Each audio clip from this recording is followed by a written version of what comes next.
Assalamualaikum warahmatullahi wabarakatuh. Alhamdulillahirabbil alamin wassalatu wassalamu ala asrofil anbiya'i wal mursalin wa ala alihi washabihi ajmain amma ba'du.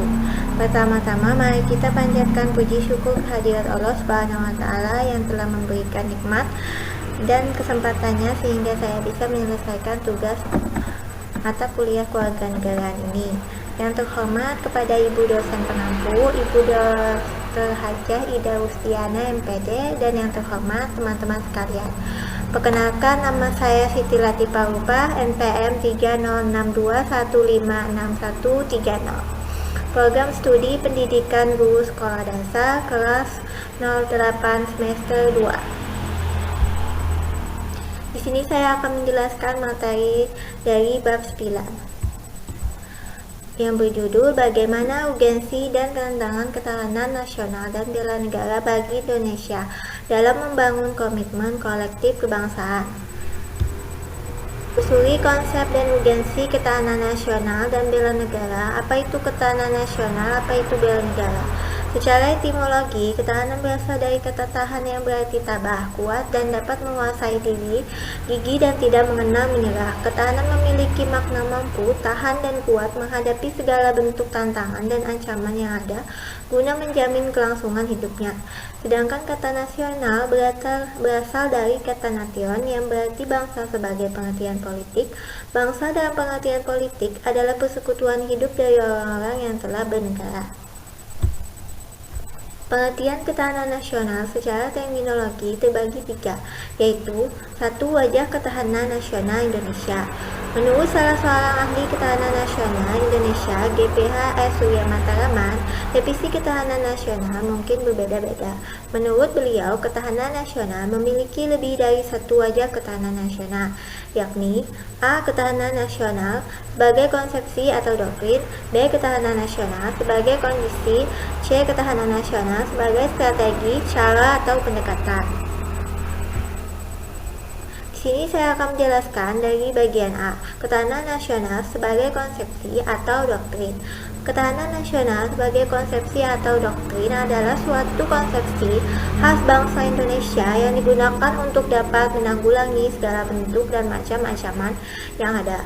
Konsepsi ini dibuat dengan menggunakan ajaran Astragata, bahwa Astragata merupakan perangkat hubungan bidang kehidupan manusia dan budaya yang berlangsung di atas bumi ini dengan memanfaatkan segala kekayaan alam yang dapat dicapai dengan menggunakan kemampuannya. Model ini merupakan hasil pengajian Lembaga Ketahanan Nasional. B. Ketahanan nasional sebagai kondisi. Ketahanan nasional sebagai kondisi yang dinamis, sebab kondisi ini memang senantiasa berubah dalam arti dapat meningkat atau menurun. Jadi kondisi itu tidak bersifat statis. C. Ketahanan nasional sebagai strategi, cara, atau pendekatan. Berkaitan dengan pertanyaan tentang apa sebab dan bagaimana Indonesia bisa survive walaupun menghadapi banyak ancaman dan bahaya, jawaban sederhananya adalah karena bangsa Indonesia menggunakan strategi ketahanan nasional. Jadi dalam pengertian ketiga ini, ketahanan nasional dipandang sebagai cara atau pendekatan dengan menggunakan ajaran Astragata yang berarti mengikutsertakan segala aspek alamiah dan sosial diperhitungkan dalam menanggulangi ancaman yang ada. 2. Dimensi dan ketahanan nasional berlapis.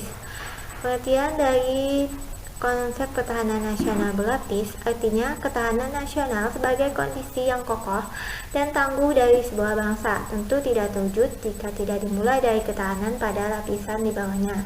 Terwujudnya ketahanan bermula dari adanya ketahanan diri atau individu, berlanjut pada ketahanan keluarga, ketahanan wilayah, ketahanan regional, lalu berpuncak pada ketahanan nasional. 3. Bela negara sebagai upaya mewujudkan ketahanan nasional. Dalam bagian penjelasan Undang-Undang Nomor 3 Tahun 2002 tersebut dinyatakan bahwa upaya bela negara adalah sikap dan perilaku warga negara yang dijiwai oleh kecintaannya kepada Negara Kesatuan Republik Indonesia yang berdasarkan Pancasila dan Undang-Undang Dasar 1945. C. C. Menggali sumber historis, sosiologis, politik tentang ketahanan nasional dan bela negara. Secara historis, gagasan tentang ketahanan nasional bermula pada awal tahun 1960-an di kalangan militer Angkatan Darat di SSKAD yang sekarang bernama SKAOD. Masa itu sedang meluasnya pengaruh komunisme yang berasal dari Uni Soviet dan Cina. Pengaruh komunisme menjalar sampai kawasan Indochina sehingga satu persatu kawasan Indochina menjadi negara komunis seperti Laos, Vietnam, dan Kamboja. Tahun 1960-an terjadi gerakan komunis di Filipina, Malaysia, Singapura, dan Thailand. Sekarang ini, wajah ketahanan lebih ditekankan adalah ketahanan sebagai kondisi. Oleh karena itu, penting bagi kita untuk mengetahui dalam kondisi yang bagaimana suatu wilayah negara atau daerah memiliki tingkat ketahanan tertentu. Tinggi rendahnya ketahanan nasional amat dipengaruhi oleh unsur ketahanan nasional itu sendiri. Unsur-unsur tersebut dalam pemikiran Indonesia dikenal dengan astragatra yang berarti 8 unsur, elemen atau faktor. Mendeskripsikan esensi dan urgensi ketahanan nasional dan bela negara. 1. Esensi dan urgensi ketahanan nasional. Esensi dari ketahanan nasional pada hakikatnya adalah kemampuan yang dimiliki bangsa dan negara dalam menghadapi segala bentuk ancaman yang dewasa ini, spektrumnya semakin luas dan kompleks. 2. Esensi dan urgensi bela negara.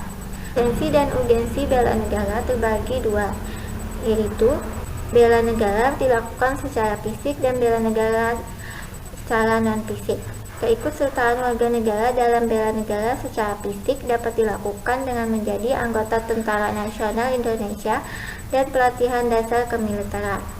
Sedangkan bela negara secara non-fisik dapat dilakukan dengan berbagai bentuk. Misalnya dengan cara A. Mengikuti pendidikan kewarganegaraan baik melalui jalur formal dan non-formal. D. Melaksanakan kehidupan berdemokrasi dengan menghargai perbedaan pendapat dan tidak memaksakan kehendak dalam memecahkan masalah bersama. C. Pengabdian yang tulus kepada lingkungan sekitar dengan menanam, memelihara, dan melestarikan. Demikian yang bisa saya sampaikan pada kesempatan ini. Semoga materi ini bisa bermanfaat untuk kita semua, dan saya mohon maaf jika ada salah kata dan penjelasan yang kurang jelas. Sekian presentasi dari saya. Wassalamualaikum warahmatullahi wabarakatuh.